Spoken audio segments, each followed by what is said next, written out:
everyone, it's Stephanie. And Edmund, happy holidays. And you are tuned into the review of Married at First Sight, Honeymoon Island, episode 5, right? Yeah, I think so. I don't know. Yeah, it's episode 5. So, it's the day before Thanksgiving, so we're like in the full holiday spirit, so we're having a little, eggnog mixed with a little bit of... definitely got a holiday spirit in my eggnog. He has a little more than eggnog going it's on. not your grandma's eggnog. But we wanted to just do this review for you, and let's just kick it off because a lot happened last night. So we'll just knock out the couples first before we get to what everybody wants to talk about, which is Isabella and Tyler. So first couple we're going to talk about is Jada and Chris. Last night's episode was about sexual chemistry, physical intimacy. So there was a lot of discussion about that whole thing and, what they like, what they don't like, how quickly they want to move, so on and so forth. So Jada and Chris, I think they seem to be doing well. I think we're all kind of guarded with Chris, to be honest. He seems like a nice guy. I think deep down he wants nice things. He wants a nice wife, but is he able to kind of shake that playboy facade that he has? And you can tell that in the past, and he has said in the past he has moved quickly and he, wants to move more quickly. And Jada, as we know, is a little more reserved, and you can tell that she kind of sets a standard for herself before she allows herself to get physically intimate with someone. So, I think they're moving at a decent pace. I'm sure Chris would want it to be quicker, but I think she's smart enough to set those boundaries and say, listen, you're going to see that side of me, when it's a side of me that I feel like you deserve, essentially, and when we're in that place. And I think we have to remember, sometimes we look at these episodes and we're like, oh, so-and-so's not moving fast enough, or why didn't he do XYZ, or why didn't she do XYZ? The reality is they are on this island for 21 days. So, we have to really, adjust our expectations with what's happening. And that's not even 2 pay periods for most people. I mean, I'm just saying, you couldn't even get the money right for the date, and you got the hold on, I'll go out again in about 2 weeks, Yeah. So, yeah, it's not really that long. So we, like I said, it's I couldn't do it. So I totally get people moving at their own pace and not doing too much. What did you say about Chris? Because he showed up kind of like a playboy with the rose and... Oh, yeah. But I guess, I'll wrap that in when it's my turn. Unless you're ready for me. Yeah, I'm ready for you. Okay, so here's the thing with Chris, right? A lot of people are reserved, and I'm going to say this in a way that gives you a little bit of insight, because I can understand some of the things that he's kind of going through, so I'll put it this way: people are their past, they're who they were, and some people have been in a marriage mindset forever, like Jada, for example. She's only been in one relationship, etc. So a lot of people look at that positively, or look at she's ready for marriage.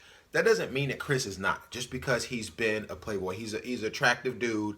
He's he was single, so it's a lot of people will kind of judge him for his past, and even if he wants to send into a different person or go a different route with his life, he cannot help not only his past, but his past creates habits and patterns. So the romantic thing is very playboy, and that's what Jada was saying.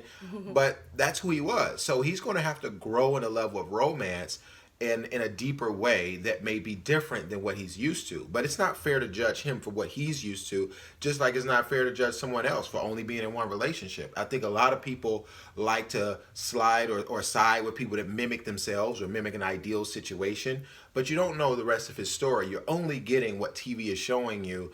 And some people are playboys or act out as women because of relationships with parents, relationships with past hurts, and people deal with it differently. So I want people to give him a little bit more of a chance. And that's what I think Jada's doing. She is guarded, and it's going to take time. He has to understand that too. Just because you have that and you talk about it doesn't mean that it's going to go away. It's going to take time and patience and understanding. And I think he's actually doing it, saying, hey, I haven't really went this way, but I do want this to work, so I'm going so I'm really proud of him and the way he's moving forward with it. I think I really liked, I haven't been on in a while, but when he sang to her, that was really cool. I mean, that's smooth and draws right off. I mean, yeah, okay, sorry. I mean, That was smooth. Brother could sing. And I wish I could sing because I know I. You don't need to sing anymore. Do you?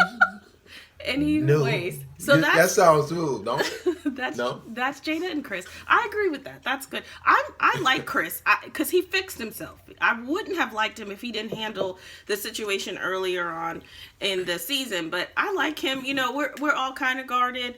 I think the key with him and what I would advise if I could have been there is like show up or show that person how you care in the manner that suits them. So that's really about getting to know Jada. Like the assumption, and not to say that he assumed all women's like flowers or whatever. It probably was a very thoughtful thing. But he really needs to get in tune with who she is and like surprise her by remembering something that she may have said or something she says she liked. That will be, for Jada, who's already guarded, that will be something that kind of ices her, like reduces that ice. It warms her up a little bit and she'll let her guard down. Yeah, I want to talk on that. That is so key because two things. One, I want to say that before I forget it, I really do admire the other parts about Chris too. His advice that he gives to other guys. Some of it is it's really like very friendship oriented, very caring about other people naturally, and they kind of go to him from like a wisdom standpoint, and that's just him, you know, giving advice and telling people, kind of just being patient with certain things. So I really admire that part. But two, like she just said, really learning, and these are the types, and this is for all of you listening, and even for both, everybody likes to be loved in different ways. You know, we talk about the 5 love language, but even so, everybody likes you to remember the things that they like and make that important. Like, I could care less about flowers. I'm allergic to half of them, but she likes them. So I get them, you know, randomly because she likes them. And then, for example, certain things that I like when I travel, I like to go to museums. I like to do stuff that like a lot of people don't like to do. And then I'll go to a museum, then jump out of a plane. But she may not like all of those, but it's really doing stuff that person likes, not what you think is smooth. Like, we can always, you know, do the romance bubble bath, the rose pal. It's very kind of Lifetime movie-ish, right? Like, and no offense to Lifetime, but it's just very kind of the norm. But if you do something like a play, and they like a play, or if you're gonna do Netflix and chill, find something on Netflix that nobody that is into her lane or his lane. And a lot of women don't do this. They don't really go into what the man likes that much. And if you do, it just takes you to another level. Like, tomorrow's big for a lot of football. I'm a Detroit Lions fan, so I'm watching the game. You know, and so what were you going to say about that? Well, I was going to say that a lot of times it's not necessarily doing what you don't want to do. Like, sometimes you do what you don't want to do. You watch what you don't want to watch. You go where you don't want to go. But beyond that, because it is a compromise, beyond that, it's about creating the memories, doing that with that person. For example, he's a big Lions fan. I married into that. I watched the Lions games. I'm actually learning stuff. I mean, do I really care about football? Not really. But we have fun together in this season. I've learned things, and we've spent so much time enjoying each other throughout this game. So you kind of have to think about, you know, what's the goal here? Is the goal to like pour into someone? Yes. So how can I connect with them? Maybe something that they like. And in doing that, even if I don't like it, we now create a new memory together. Yeah. So it still comes back to us. It also gives people to do what you want them to do. So, for example, we were just at the store and we were looking at wallets. So I had a busted wallet for a long time. But I liked it because it had a Detroit Lions logo on it. And she's given me several wallets over the past years, and I never changed my wallet, ever. And I'm like, oh, I got it. I'll change it. And then she got me a new one with a black one, because I had a beige one with the Lions logo. She got me a black one with a Lions logo. And in a day, I switched it all over. Yeah. You know, I didn't even think about it, but that was right. So she paid attention. Like, that's the type of things that will actually get him to change that wallet. It had to have my logo on it. And I know we're probably going to lose tomorrow, but I don't care because we're getting better draft picks. So I don't want to hear any Lions. It's not about that. No, okay. It's not about that. Okay.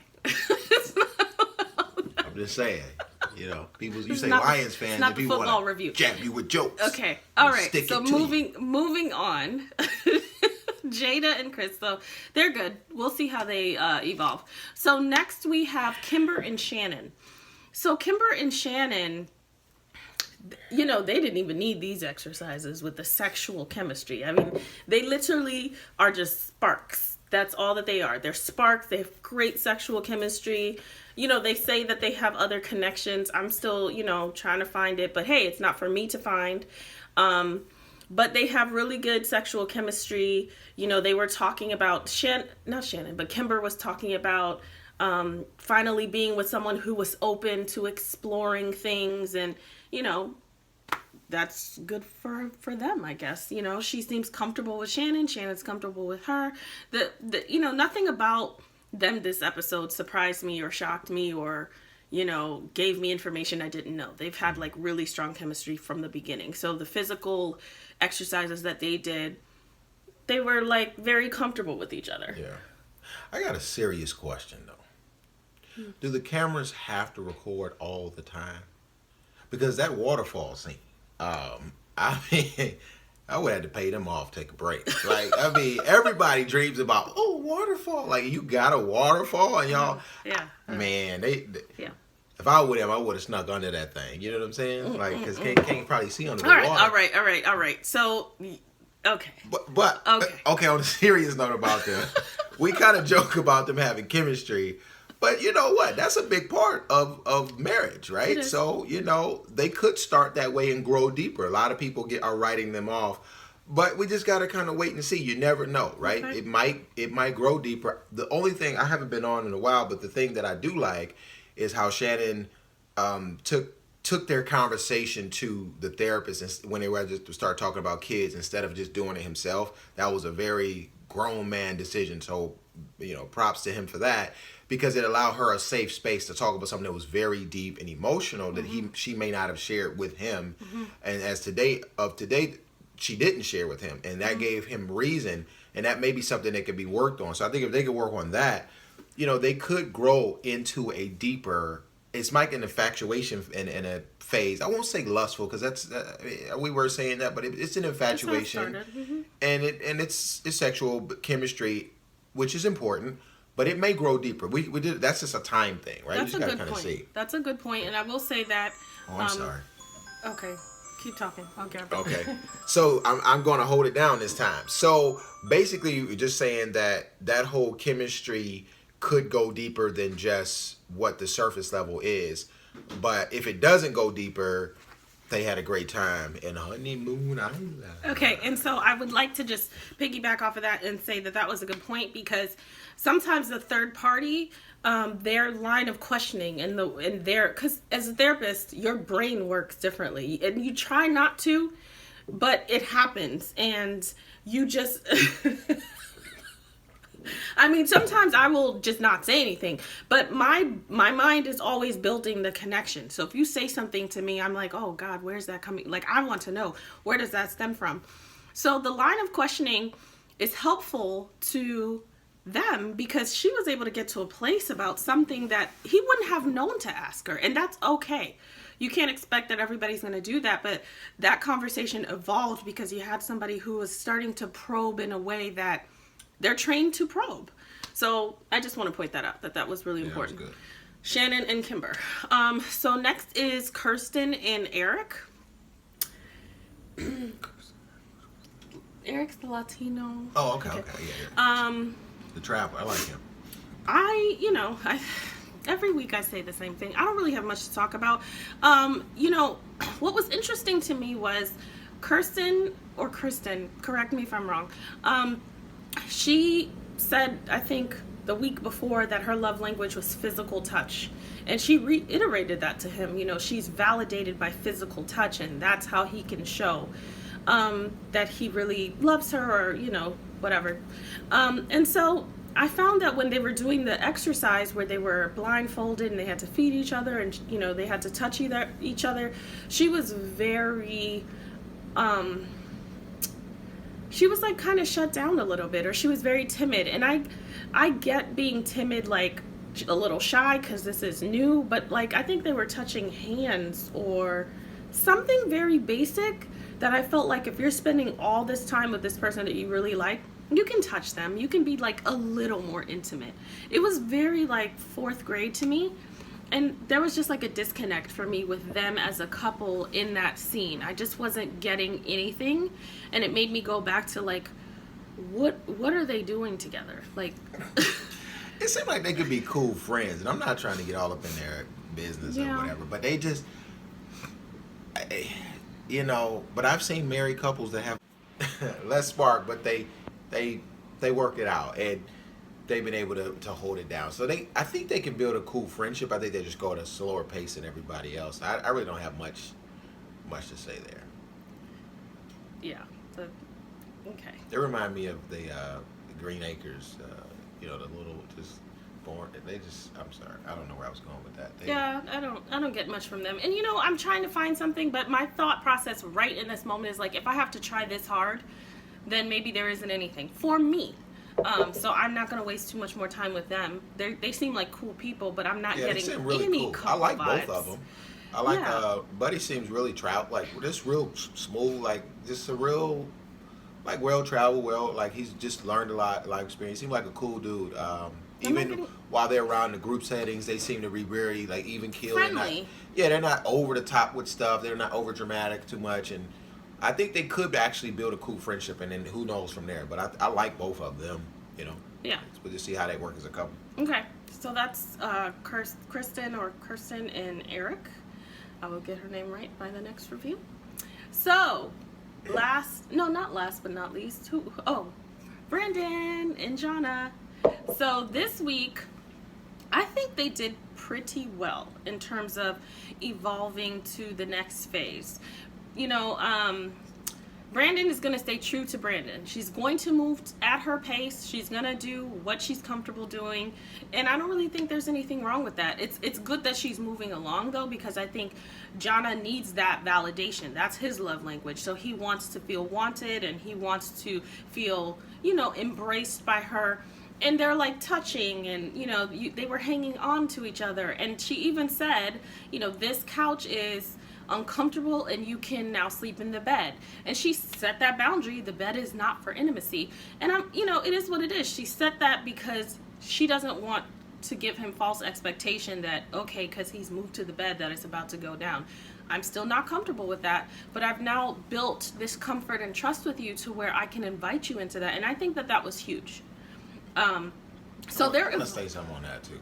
Uh-huh. Because I didn't say something in the first episode. I forgot to say this.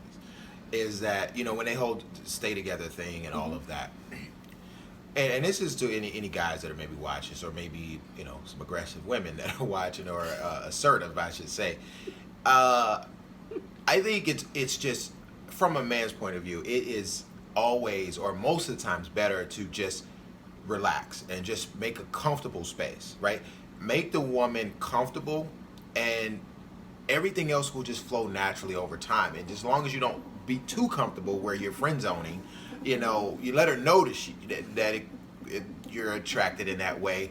But especially in a situation where you're in the same room, I mean, I think the guy shouldn't even allow the conversation to come up with us staying, like, I'm staying on the couch, like giving space to a point where it's like, well, wow, okay, he's not even, because you got time for that. Like, especially if you're you're wanting to get married, like that is a process, right? You're going to have time in many, many days where you're sleepy. You're not even going to be able to.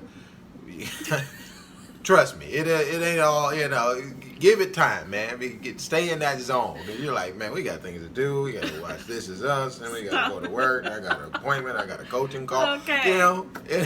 So stay in it, man. Yeah. Just chill. Let it vibe, because women will let you know in a hint or something like that. And so with Brandon, I think that she's raised a certain way, and I'm like, my family's from Mississippi, and I get it. Like, certain people are just slower with certain things, and it's only 21 days, so I think they're moving at a cool pace. The other thing we have to be alert to, and I think this comes when you start just learning about humans, is that how people deflect.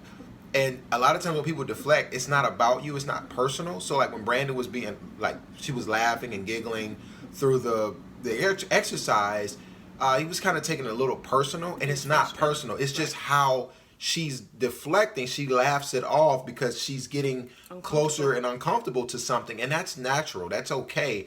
It's not personal, and they're not going to be like you.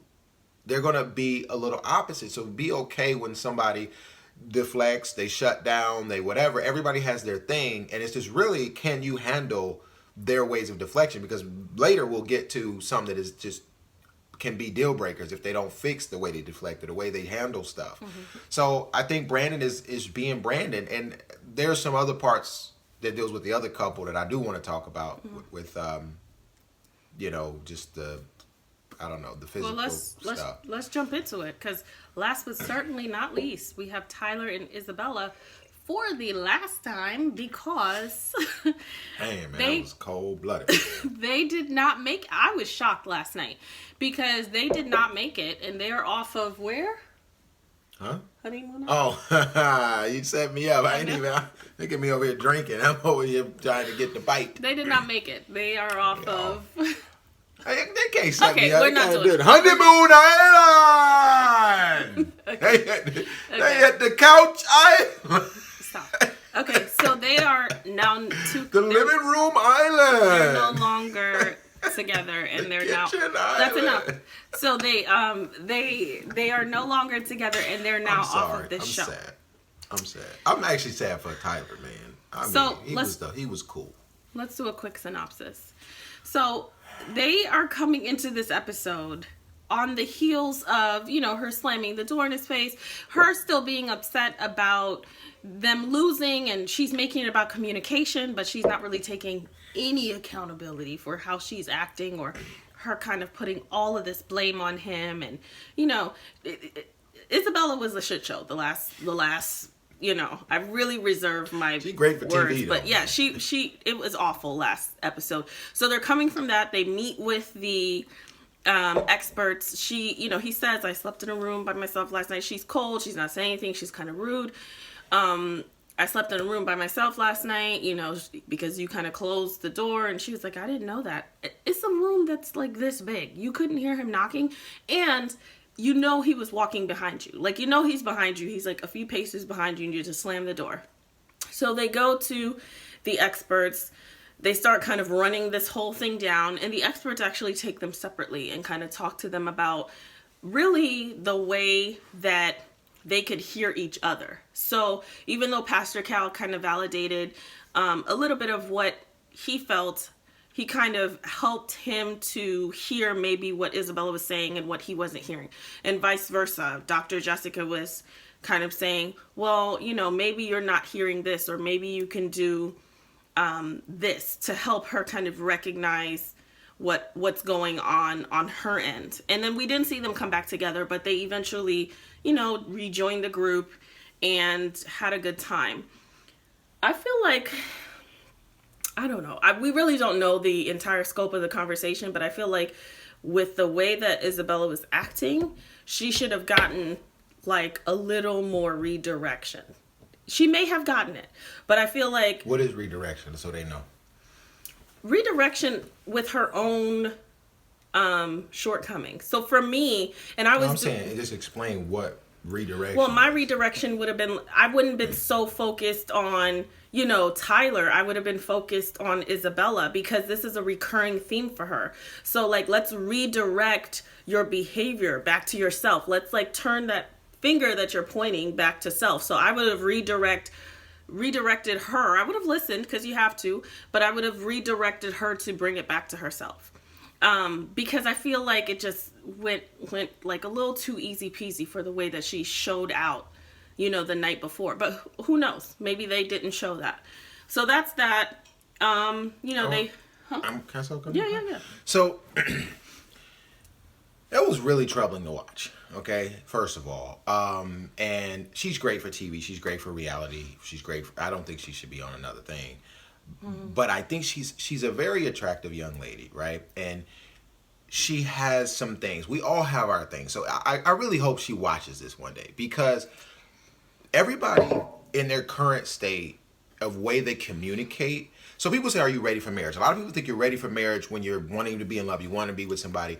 No, you're ready for marriage when you're willing to compromise, listen, and learn. Like, those are like the top three things. It's not just communication. That's a lie. People say it's about communication. No, it's not. It's about effective communication and listening. Because you can communicate that you're pissed off and all this, and I'm speaking my mind, I'm being honest, all that BS, and you're hurting somebody or not listening to someone else. So everybody has their thing, and she dealt with, the thing that evening. We'll probably get to that, but the fact, if you're not accountable, if you don't, she's not even accountable to knowing that, quote unquote, he was behind her, that she closed the door. She's no awareness of her own shortcomings. And then also, when they were talking, it was something like, I said this, and she was like, oh, I wasn't aware of that. It's kind of like if somebody's always late and they're like, oh, I wasn't late. I was doing this. I was doing that. Like, it's 8 o'clock. And you're supposed to be at 7:30. Like, you're late. At least, my bad. If the person doesn't say that, if they're not willing to say, you know what, I was late, I got to do better or whatever, that person should not be married. I'm just going to say that. Because you are living with someone else's emotions, what happened to them at 2, what happened to them at 7, what happened to them in high school, in college. They have their own stuff. You could be, somebody might have stole their choo-choo train when they're little, so now they have issues with abandonment, whatever. And you do too. But if you're not willing to listen and learn what that person is going through and why they're reacting, you're going to just hit a wall over and over and over. And I don't know if the show wants them to go that far into therapy in this, or they just kind of want to let it. And maybe I'm sure they can. I mean, they have to be able to, as far as their skill set, because I really love the coaches and the experts, but I don't know if they're pushing them the way, and they may have limits. We don't know, because This is a show. So they may be like, we don't want you to go as hard as, what's her name? Iyanla. That she would be great for Isabella. Yeah. She needs that. Where is this coming from? Do you realize you turn things, and she makes things more than what they're. I heard what she was saying. It's about communication. You don't listen. No, that's not accurate. You said go straight. He didn't go left, or he said go left and he went straight. That's not. He doesn't listen in life. So you can blow that up. And if you want to blow that up, wait till something real happens in a marriage. Like something for real happens, and they don't want to hear it. Like, you gotta understand, marriage is involved. You have other parts of your family. People get sick. People pass away. People get pregnant. People get they get laid off of jobs. People get stressed. They get depressed. They get sick. These are a lot of things. Hormones change. And if you can't deal with little things or little triggers of big things, okay, not listening is a big thing. A little trigger, come on. The toilet, I got to talk about this. The toilet seat, ladies, if you can't deal with the toilet seat thing, if it really blows you, really, really frost your cookies, do not get married. Yeah. I'm really good at it. I have 5 sisters, so I'm really good at it. But it happens from time to time. But it doesn't mean I don't listen, or I don't love you, I don't respect you. It just happens, little stuff like that. And if you can't, the biggest thing we learn from being married is not how to communicate, is how to argue, how to have differences. And we know that we have about a couple minutes to get through it, because guess what? Life is coming up right after this, and we have to be present for the rest of life. So if it's not that big, talk about it, listen. I acknowledge I was wrong, and you cannot keep wanting to win battles and being mad, because there is no battle. And that's a lot of things I see with Isabella. She doesn't want to. She was so set on not apologizing and not seeing her faults that she literally Tyler was waiting for one little thing so that he can keep having some hope and stay on the show. But she couldn't do it and walked away and said, I don't think I did anything wrong. Anybody, if any of you are in a relationship and you feel like you don't do anything wrong, it's always the other person, then you're going to have a very tough time being married or in any relationship, because we are all accountable for everything in our lives. Certain things that we're victims of, I get it. Things that happen when we're younger, and I understand those things. So let me not make that. But relationship and communication and all of that, you have a role to play in every part of it, of how you handle things. And I really wish that they would have helped her. Like, she needs, I don't want it to sound bad, but she needs proper tools of language and communication in order to have an effective relationship. If not, she's going to continue to do that same thing over and over and over. So beyond that, and I'll get to part 2, because there's a reason why they're off the show now. She needs, I'm thinking about her as like an onion. So the tools of a communication and fighting fair and accountability, that's for somebody who's like a whole person, who's ready for that. She is not even ready for that. Wow. I would peel back the layers and once again, where is this stemming from? This rigid need for perfection, this lack of accountability. Where in your life have you been celebrated to a fault where your faults are now perfection? And so it could never be you. And so you're allowing yourself to self-sabotage relationships to the point where you're willing to let them go to be right. Like, where's that coming from? You think it has something to do with her having a bunch of brothers or maybe her dad or Could something? be 1,000 things. And that would be part of the conversation, because then you could start to, like, it's a puzzle, you know, in my mind. Then you could, oh, okay, that makes sense. But I wouldn't give her coping tools. It's like, you know, it's like a 3-legged dog right now. Like, it's not going to get very far. Like, you know, like, she needs so much more right now. Like, she is the squeaky wheel at Walmart. Like, we cannot...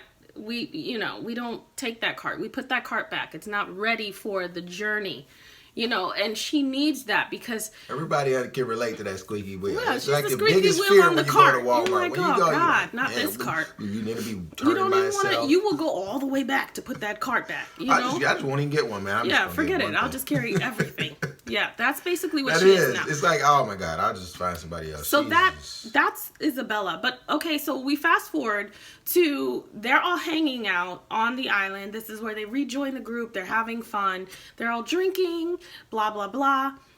The story goes, Brandon was very touchy-feely with everybody. She likes to hit people. She's very playful. And Isabella said that, you know, she hit him on the butt. And maybe touched a part of his tattoo or something that she wasn't comfortable with. And so when they got back to the room, she basically exploded on Tyler, and she had expectations that he would respond a certain way, and she was mad that he didn't respond that way. And then it blew up into him being okay with that, him not really caring about how she feels, and then she just snapped again. And so they slept separately again, and then the next day is kind of when they had the conversation that led to him being really frustrated, because he was just like, you know, I can't do this, like, with somebody who is this, like, out of bounds, gets this kind of upset that, you know, I almost essentially turned into the enemy, like, I don't matter. And Tyler the night before had said, you know, I'm starting to fall in love with you. And, you know, when Pastor Cal asked her, how did that make you feel? She was like, okay, like, very cold. And you could see Tyler really upset, because he really had strong feelings for her. And because she's so upset, she's not even not reciprocating the feelings that she allegedly has for him. She's like throwing daggers to, like, really be in this position of power, so much so that he's sitting here begging for her to say, like, I'm sorry. He even says, you can't just say I'm sorry. And she doesn't say anything. She gets very emotional. And this is where you see the internal struggle. Like, I'm watching her internally, like, knowing something's wrong, wanting to fix it, but not willing to step outside of what she's comfortable with, which is her dysfunction, to fix it. And she lets the relationship go. Yeah. You know, and on top of that, it's a big control thing. Like, when she gets upset, she controls the entire room, the entire mood, not just with her mate, but everybody. And there's a difference between being upset, and that's another, you have to create boundaries in your relationship. Like, we don't argue in public. It just doesn't happen. We might, if we have a little issue, it'll be like, if it does, it's very rare, and we know it's wrong. It's a rule. So you have to set certain rules, and we definitely won't mess up the scene. You'd think we was just happy-go-lucky. We're not even always in the best situation when we get on these videos. I mean, we might have an issue right before, especially on the way to church. I don't know why, but the devil tries you on the way to church. Like, people have always had issues the night before, right before, but they get up and go to church, and you work through it. Because you still have to be married. You're still going through things. So there's a very low level of respect in her relationships where she can treat whoever she's dating, it's not just mad, it's evil. Like, her energy becomes lightweight demonic. Like, that energy is like very, very evil chakra, evil energy, very low, very hurtful, very selfish. She doesn't even see it. She's so caught up in the water that she can't see the water she's swimming in. And it's very fiery. And it is, because she even said, oh, I can be with any of these other 3 guys at yeah, the that end was of the evil. episode. Who would say that? That's wow. very. And then you could do all this, but somebody can't slap him, a playful slap. And I do have, Tyler has some responsibility too, so I'm going to talk about that in a second. But on top of that, and you might not even caught this, when she came to sit down with the experts, notice what she said. I came to sit down because I feel like they were talking about me. It was still from a negative space. Right. It wasn't even, oh, he's trying to work on this. Let me go to therapy with him. It's like, oh, let me go see what's going on. And she came in like, you know, like O.J. Simpson getting his memorabilia. She just busted in like, let me get, what y'all doing? What you talking about? Like, what? You didn't even ask, like, man, okay, I see what's going on. Let's work through it. No. So here's my 2 cents on this, okay? My 2 cents on that is, Brandon can be playful. She can be whomever she wants. As much as we want to crucify Isabella, Isabella has the right to feel however she wants to feel. So let's not make excuses. Oh, well, she's playful. She does it to everyone, so we don't have to be upset. Yeah, she can do that to everyone, and Isabella can have the, you know, response like, I didn't like that. Where Isabella is faulty is that she doesn't know how to effectively communicate that, and she just rages out on her mate. But, like, put yourself in that position. If somebody is speaking for myself, if somebody's playful and they're touching and they're like, you got one time with this one. It's not, I'm not going to smile about it and it'd be okay because you're drinking or what. You got one time. But you got half a time if I catch you in the middle of it. But, you know, but I can communicate that, and my husband also knows me. So first of all, he probably, and this is also another thing, like, it's up to you as the person to set that boundary. Because if a man gets a little too friendly for me, I'm going to let that person know that their physical comfort with me has to be reduced as a woman, and my man doesn't even need to step in and do that. So, you know, Tyler probably didn't think anything of it, but you kind of have to set that tone, because he even, you know, Isabella was also upset that he put the responsibility on her to express that. And it just gets too messy. Just say, listen, you know, cool out. I know you were drunk, whatever, but like, that's not comfortable. My significant other doesn't like it, and they have the right not to like it. But I don't know if she even gave him the space. No, she didn't. You know, I'm just saying. He should have automatically. Yeah. They've been knowing each other 21. I wouldn't know what to do because I've been knowing you for so many years. Right. So I know if that happens, then it's like, hey, you know, I get it, you're playful, but you know, that's not cool with me. It's all good, but enjoy your night. You know, I wouldn't flip. It wouldn't be all of that. Right. But when she said it though, so this is where Tyler has to be accountable himself. When she says these are my issues, blah blah blah, they say, okay, you know, I hear you. You just gotta people want to be heard. So if you're like, well, it wasn't that big of a deal. Well, at least it was a big of a deal. Pastor Cal said it too, and he was like, if it's a big deal to her, it is a big deal. And you could acknowledge it, apologize, and move on. Right. And if you don't apologize, if you don't acknowledge it, then it just becomes a nagging and lagging thing because you're not getting it. Right. So he could have easily said, look, normally that's not a big deal to me, but I see it bothered you. I will definitely do it. And he said, I'll talk to her in the morning, and now she doesn't remember that. Mm-hmm. So we don't know how that conversation really went. Right. But it's like, I really didn't get it. I apologize. In the future, I will, make sure that that's different, blah, blah, blah. So that's number one. On Brandon's side, I say Brandon's playful too, and there's a lot of ways to look at that too. What's her guy's name? John. So he has to tell her that if she continues to do something and it does bother him, if he wants to let it go for that night because maybe she was drinking and it could have caused a scene, afterwards he has to express, hey, I really wish some of that attention would come to me. Now I can tell you it probably is she puts them in two different levels. The playful side is easy with other people because she doesn't care about them. It doesn't mean anything. With him it does mean anything, or it means something, or it could make him feel that she's leading towards something, or it could change expectations. So I can get and understand that, but that's a communication moment. This is where you talk about communication is key. This is a moment where communication, because that will fester, and if she does it again without him saying anything, it will cause even more, like, why are you with all these other guys or whatever, and take it the wrong way. Right.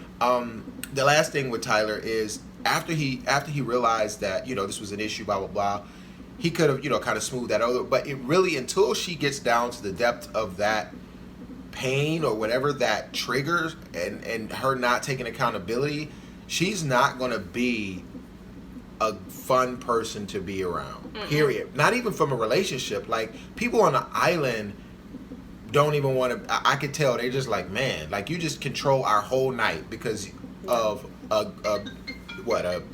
gain. Sorry. So that's that, and I really hurt. I really wish. I mean, if I could leave you guys with anything, Tyler was. I really liked that dude. He was cool. It was sweet. It was hard to see because I was like, man, she really let that go. I would say that pride does not belong in a relationship, not a healthy and successful one. You can set boundaries. You can, have expectations of what should and shouldn't happen based on, your parameters that you set. But like the pride that is wrapped up in ego and being right does not belong in a relationship. And that would have been such... God, and I would have pushed for that. In that moment, watching her struggle, that's when I would have started my line of questioning. Like, are you really willing to be so caught up in this rage and being right that you're watching this man, sit here grasping for anything that you give him, you're willing to let him go? Like, that is like the beginning and end of all of your reasons and all of your self-sabotage. Like, so just be mindful of that, because we all get in that space, not in, that specific space, but we all get in that space where we might be feeling ourselves a little too much. And at the end of the day, what's the goal? To have a healthy dynamic, to enjoy the person and the life that you are building with the person or you've built. And like, there's no space for ego and pride in that. So, I want to actually say, I'll tell you this. I got advice from two different men on this whole situation, and one was married about just two or 3 years, and he said, pick your battles. A guy that was married 60 years told me that there are no such thing as battles. And I said, what do you mean? He said, all right, take your right hand and punch your shoulder, right? Punch your chest. Now take your other one and punch the other one. He said, which one of those can actually win? Because you're punching yourself. So if you and your mate are fighting each other, whether they win, who gets to pick where we go eat, who wins the argument of was she flirting or not flirting, or should I apologize or not, what is the end goal? Like, how it's one left side is hurt or the right side is hurt. There is no battle. There's basically, and that's not even a good word. He was like, don't even use that word in marriage. He said, choose your conversations or choose your communications or your boundaries. Say more loving things versus we had a fight. No, we had a disagreement. He was very intentional in language. He said, we don't fight. We don't battle. We don't do anything that is painful. We have conversations where we listen and we learn and we teach and we modify behavior. That's the same thing as fight and battle, but in a more loving space. And he said, the biggest thing is to respect. You don't battle someone that you respect. You don't battle yourself. If you do, it's not healthy, right? So it's kind of like schizophrenia. It's like you don't want to create two different parallels where you have to like beat up the person that you love. And sometimes we all do certain things. I get it. But to a point where it goes into it's that evil energy, that is just... Or where you're willing to sabotage a relationship to no end. And not listen. Yeah, not that's even dangerous. Take any accountability. It was very hard to even watch that. I'm sure if you all watched it, you probably was like, man. Yeah, because it could have gone somewhere. If this was someone who was intensively working on themselves to overcome. And honestly, you guys, saying sorry and not shutting down and talking through things that are uncomfortable, those are really difficult. So if you're waiting for the lifetime, warm holiday cocoa moment of feeling good going through this, you're never going to get it. It sucks.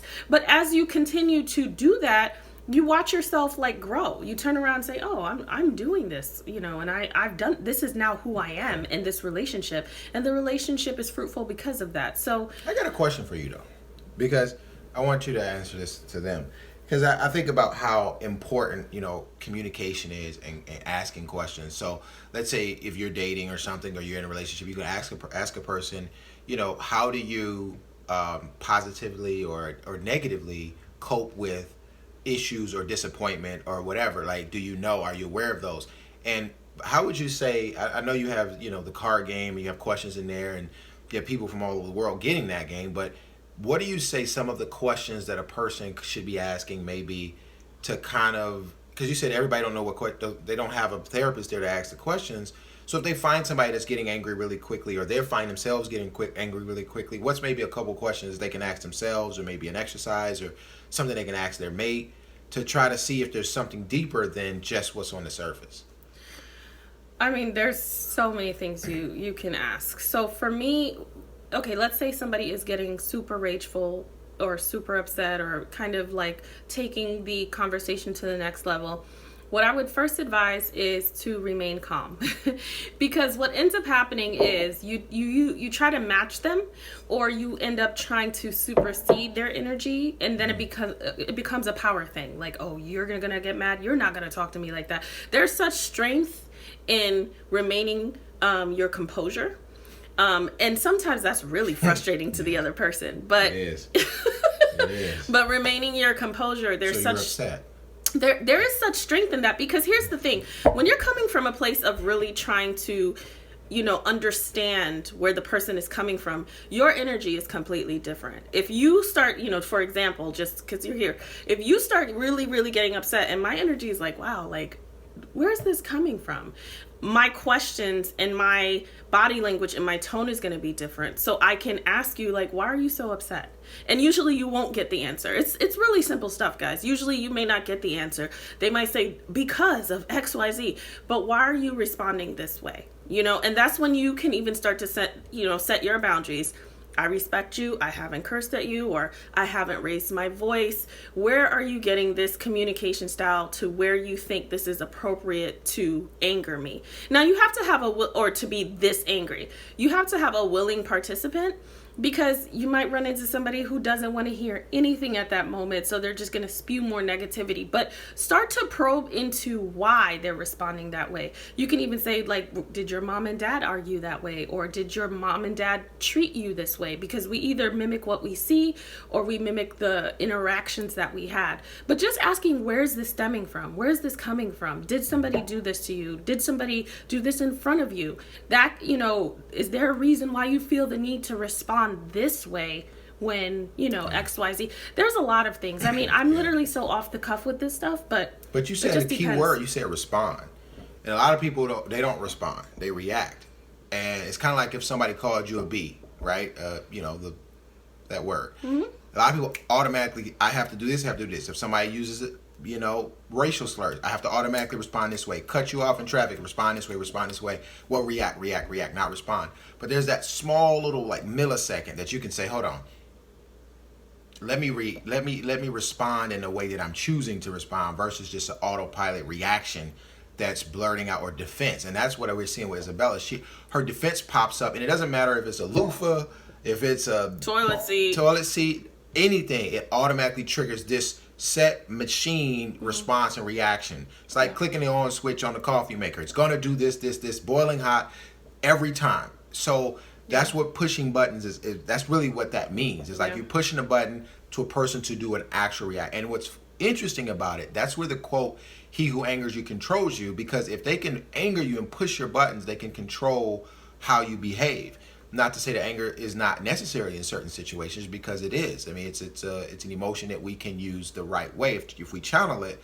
But I think in this case, it's used to hurt, and it will divide any relationship, mom, dad, sister, brother, friend, whoever, if you allow that to happen. So I think they could get through that if there was a level of self-recognition and forgiveness, but I don't think that's going to be done. Obviously, it's not, because they're going home. Yeah. But I think that everybody could learn a lot. So instead of maybe reacting the way you would by watching Isabella, sit back and say, why am I so upset? Like, how do I handle my behaviors? How can I learn from her? Because I think she has given everybody who watched this show a way to dive into their own stuff, right? And it sucks because she's kind of a guinea pig, but let's not make it so much about her, because I think inside everybody has a beautiful soul and spirit that they just have to nurture and bring out, and somebody just has to really love her enough in a tough way to pull that out so that she can have a fruitful marriage or relationship. But she's got to be open to that, and but we can all learn from that. So it sucks. I mean, we were joking a little earlier about Living Room Island, but I really do hope that they both find what they're looking for. But I think they should go through therapy, individual, especially Isabella, and maybe some type of self-development workshops or stuff like that, personal development, stuff like that. So for sure, there's a lot of really good experiential type of things out there. So that's it, y'all. We are about to go back to prepping for Thanksgiving, but we are definitely mac and cheese to make. Soul food, baby. Every year I make it. This year he is making it, so Hold on. Every year she makes it for her. We've only been married, what, a year and a half, 2 years? Almost 2 years. Close. Yeah, so I've been making it, okay? Yes, I get it down. okay, You know, I just right, make soul food before we were together. I've made a whole Thanksgiving dinner before, so don't, Yeah, whatever. make it seem like I'm just in here. I have relinquished my mac and cheese For her family. So we're doing it for our family. They normally have but he's Haitian doing mac, it. but I'm just giving the soul food, the black mac. Right, You know, right. so Okay. the black mac. Everybody's gonna have cholesterol issues, but I'm done. The whole house. we need to just, have some Lipitor pills right there. Chop them up. All right, guys, we are we just want Snorting to say cholesterol. happy Thanksgiving. We are so thankful for you. I definitely know. I'm Do y'all thankful. say dressing or stuffing? I'm thankful for Dressing. you guys. Happy Thanksgiving. We love, all the comments and stuff like that. And I respond to most everyone, so I love talking to you guys, and I'm so thankful for you guys because last year I didn't have this. I started these videos in January, so it's beautiful to see that it's almost a year in, and I have so much more to be thankful for. So, and we are thankful that you enjoy this channel and you enjoy us. So, Well, I'm thankful that you have me on, and I'm thankful that you all watch and enjoy. I'm thankful that you all are growing and learning from this. It's fun. I'm thankful that you all have been communicating and subscribing. So like and share and subscribe. She really enjoys it. You don't see her off camera. I do, and she really likes it. And she's like, "Oh, so and so said this," or she really enjoys the comments and she really pays attention to them. A lot of people don't do that, but she really loves you guys and loves the support. Some of you have gotten the book. Some of you, one person from Italy got the game. I mean, people are really supporting, so we do like that. It's a great game for the holidays, and I really just appreciate all the support you've been giving her. And hopefully you enjoy. Comment below and make sure everyone have a great holiday weekend. some eggnogs and have a holiday spirits. Bye.